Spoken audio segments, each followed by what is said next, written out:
Hey everyone, so happy you're watching. Thank God it's Monday. Today we're going to apply the sermon of yesterday where I preached on the Lord of time. How God is the Lord over our lifetime. And although some things in life happen in certain seasons, like having children is something for a certain age group, God can do things that even when we feel like we have wasted years, God can restore those wasted years. And he did that with Zechariah, who had obviously wasted years. In Luke 1, it's described how he was a man of God, but he had no children. And having no children back then meant really being cursed by God. He had years that were lost. Now when the angel comes and says, there's good news, you're going to have a son, and he's going to be this amazing man of God, he's not able to hear it because his ears are still lingering in the lost years, in the past that has just not been resolved. Now, the angel shuts the door to the past. He shuts the door by closing his mouth, by stopping him to linger on the things that haven't happened, and by exposing his ears to the new things that God was about to do.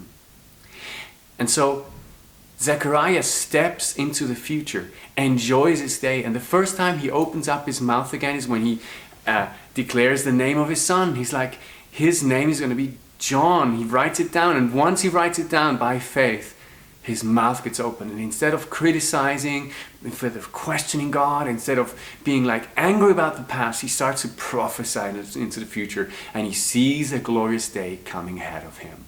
How amazing is that? Now, here's an exercise to make the Lord over your time, to give him access and hand him your past, hand him your present day, hand him your future. I would do this.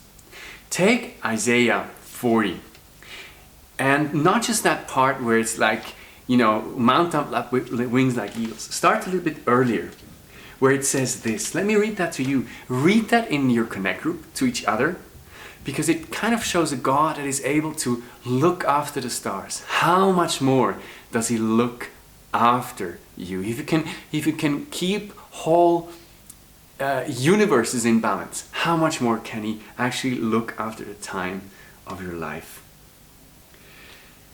Do you not know? This is verse 21. Do you not hear? Has it not been told you from the beginning? God is here from the beginning, right? Have you not understood from the foundations of the earth? It is he who sits above the circle of the earth, and its inhabitants are like grasshoppers, he stretches out the heavens like a curtain, and spreads them like a tent to dwell in, who brings princes to nothing and makes the rulers of the earth as emptiness. Let me skip a few verses. Verse 27. Why do you say, O Jacob, and speak, O Israel, my way is hidden from the Lord? Like my past, God doesn't know, right? And my right is disregarded by my God. Have you not known? Have you not heard? The Lord is the everlasting God. He's got time in his hands. The creator of the ends of the earth. He does not faint or grow weary. His understanding is unsearchable. He gives power to the faint, and to him who has no might, he increases strength. Even youths faint and are weary, and young men shall faint or exhausted. But they who wait for the Lord shall renew their strengths. They shall mount up with wings like eagles. They shall run and not be weary. They shall walk and not faint. Declare that over each other, that God is the everlasting God. He's the Alpha and the Omega, the beginning and the end. He's the same yesterday, today, and forever. And if that is true, he's the Lord over your past, over the days that have been wasted, over the years that have been lost.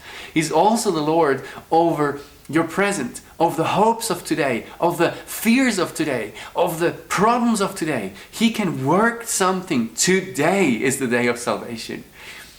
And he's also the Lord over your future. He has your time in his hands. And in his hands we're safe. Take some time, read Isaiah 40, namely from verse 27 to the end, to verse 31. Meditate about what does it mean to have a God who's the everlasting God. Discuss what are your worries of today. What are your wishes for tomorrow? What are your regrets from yesterday or from from time past? Take time for each other and hand your time to God. God bless you guys. Have a wonderful week. Bye-bye.